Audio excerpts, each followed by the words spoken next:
Turn up to this one, Worcester Bosch 30 SI, no heating or hot water was the fault. On arrival, it's got a fast flash as a fault code. So we're going to whip the case off to find the GC number inside. I know it'll be 47311185, but let's just do things properly. Oh yeah, look at that. So whipped out Parts Arena, type in the GC number. You don't need internet for this. Find the boiler you want. Go down to installation instructions, go to fault finding. Go down the chart. I mean, they make it pretty easy for you, to be fair. Fast flash is volatile lockout. So the first thing I'm going to test is the fan.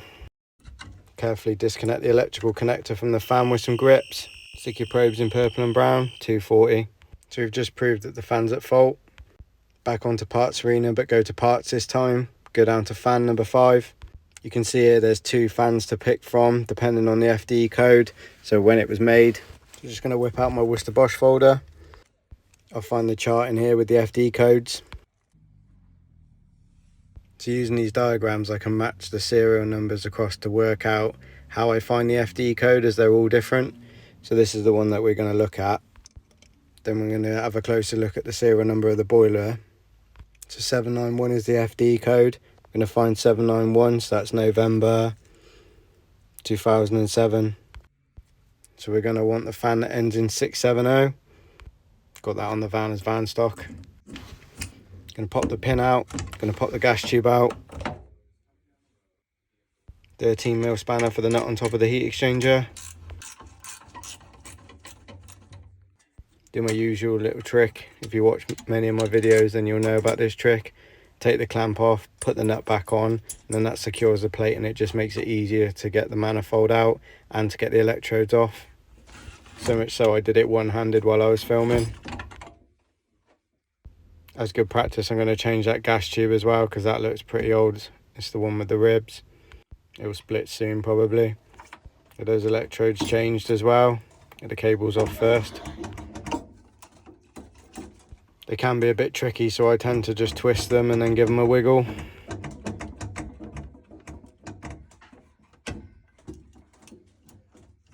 And then once they're out of the way, I'll undo that 30mm nut again. I've only done it hand tight. Undo that and then take the plate out, which then can take the electrodes out. While it's all out, I'll check the burner and the baffles as well. Again, this is all just best practice advice really.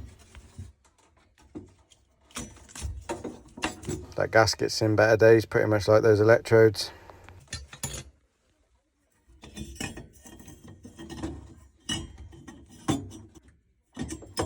Burner's in good condition once he eventually comes out.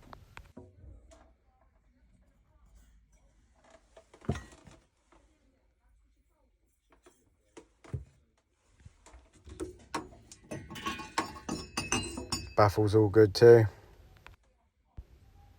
It's all looking pretty good so far. That plate at the back wasn't secure though, so that's probably why the gasket's gone. If that's not secured down, it lets movement on the heat exchanger, which then moves the gasket. Doesn't create the proper seal. To get that tightened up, then put the new electrodes in, pretty much do everything in reverse.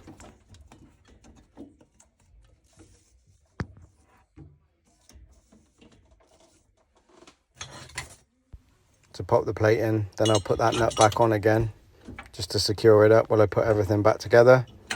Careful you don't crush that control stat, the little black clip, it tends to get in the way. Sometimes you do that and it just snap off, so just watch that. As you can tell, I'm talking from experience with that one. This seems to be the easiest way that I've found, and I have done my fair share of these.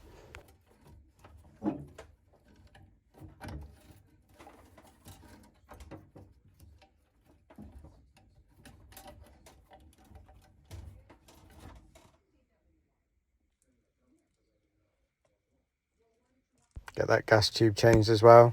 I've done a video on that, so I won't bore you with it now. So that's new fan, gas tube and electrodes changed. That was in poor condition, to be fair. I've seen people write boilers off for less than this, but you know, why? It can be fixed pretty easily. Pretty much tap the heat exchanger and it's all back together. Obviously I did my 26 nines. Customers happy, happy days.